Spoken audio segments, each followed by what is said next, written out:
سلام دوستای گلم، من سما هستم، تاروت ریدر شما.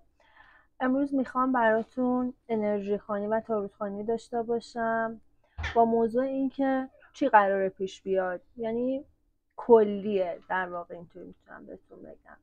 خیلی ممنون میشم که منو لایک و سابسکرایب کنید و کامنت بذارید برای من. کامنت بذارید بگید که آیا دوست داشتید یا نه. اگه موضوع خاصی مد نظرتونم به من بگید. در انتها اگه خوشتون اومد برای دوستاتونم شیر کنید. من قبلا کارتا رو بر زدم، بازم بر میزنم. شما میتونید ویدیو رو بزنید جلوتر، از موقعی که شروع میشه گوش بدید ببینید چطوریه.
اینجا میبینم که خیلی از قبل منتظر اینید که اتفاقات ناگهانی براتون بیفته، اتفاقات خوب. البته انگار که از این یک نواختی خسته شدید. یه فکری از گذشته میبینم، مثل اینکه بخواید مهاجرت کنید، بخواید از اون شهری که هستین، از اون کشوری که هستین برین و برای یه عده‌تون خیلی سخته این قضیه، چون انگار اجباری توی این قضیه هست. حالا شاید شرایطی که اینجا دارید دوست ندارید یا به هر دلیلی. این انتظار، این منتظر موندن، حالا بعضیتون ممکنه منتظر اقداماتی که کردید در مورد مهاجرتتون باشه یا تغییراتی که بخواد تو زندگیتون باشه. و اینجا میبینم که ببینید پشت کردید به خیلی از قضایا و یه چیزایی هم پنهونی دارید انجام میدید. انگار که دوست ندارید کسی از زندگیتون یا از اون اقداماتی که دارید انجام میدید خبردار بشه. و میگم این انتظار انگار که یه بار سنگینی روی دوشتونه که از گذشته بوده تا الانم خیلی خستتون کرده.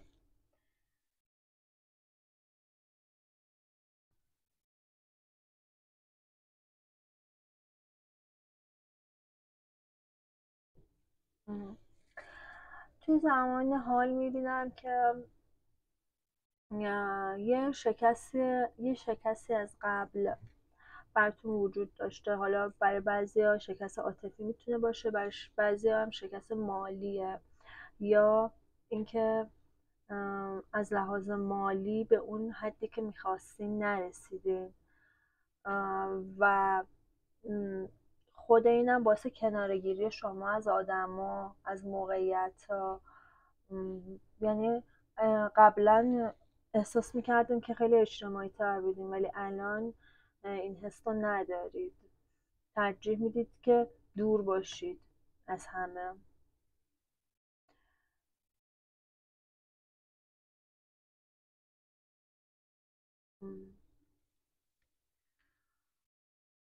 خب ببین براتون میبینم که پیشنهادات عاطفی زیادی هستش برای شما، یا حداقل دورتون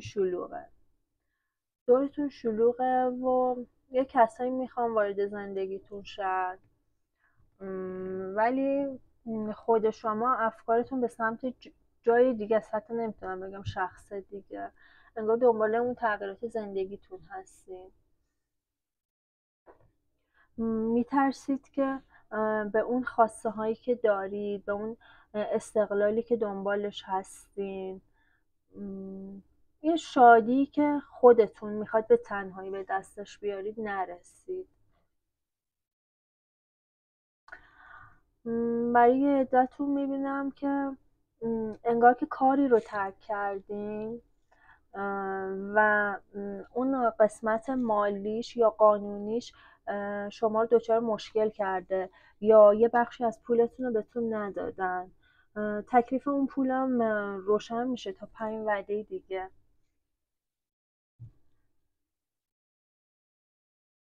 اون حس تنهایی و کنارگیری که بهتون گفتم میتونه از خاطرات گذشته‌تون نشأت بگیره، یا میتونه ریشه در دوران کودکیتون هم داشته باشه.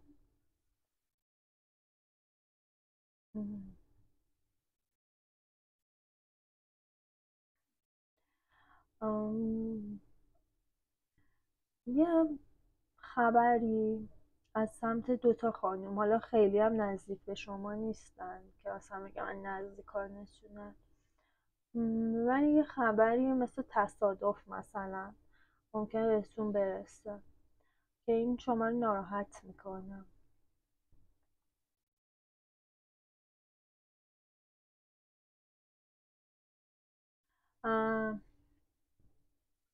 در آینده میبینم که یه رابطه عاطفی وجود داره، حالا شاید رابطه الانتون هست که در آینده توی ذهنتون حداقل جدی‌تر میشه.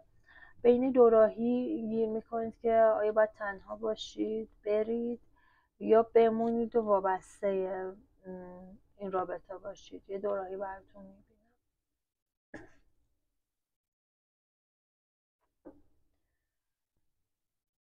در مورد اون حس سنگینی، اون مسئولیت، اون سختی که رو دوشتونه، من میبینم تا آبان ماه این حس رو دارید، این ترس ها و نگرانیاتون هستش. خب حالا من کارت های لنورماندم روی اون جایی که برای خودم سواله میکشم، بعضی جایی که نتیجهش مشخص نیست، تا با هم بررسی کنیم ببینیم نتیجهش چی میشه.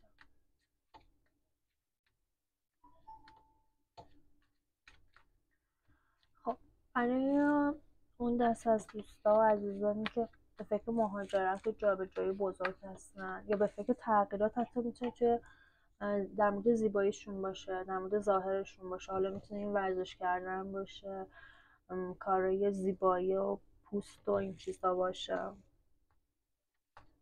ببینم آیا اون تغییر برشون خوبه و صورت میگیره.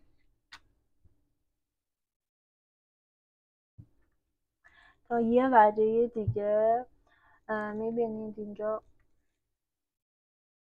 یه سوارکار رو داریم، یه اسب و سوارکار که خبر از تغییر میده، خودش اصلا خبره، انگار که یه شخص جدید وارد زندگیتون میشه، یه اکتی میکنید، یه فعالیتی میکنید تا یه وعده دیگه همون چیزی که دنبالشید. حالا اونایی که میخوان مهاجرت کنن تا یه وعده دیگه کارشون اوکی میشه، میتونه حتی 1 سال آینده هم باشه، شاید 1 ماه آینده، 1 فصل آینده که برشون خیلی خوبه. بله. و خیلی کمک یه آقایی رو در مورد این مسئله من میبینم. حالا میخوام ببینم اون بار سنگین مسئولیت، اون سختی که رو دوشتونه، اونی که خواب از چشاتون گرفته، آیا حل میشه این حالتی که توش گیر کردیم؟ خب کارت قلب اومده. کارت قلب از خوشحالی بزرگ میگه، خوشحالیه که قلب آدم رو روشن میکنه. این قلب حلقه گله ولی طلایی هستش که تا 24 روز آینده بهتون خبری میرسه که خیلی خوبه، قلبتون رو روشن میکنه.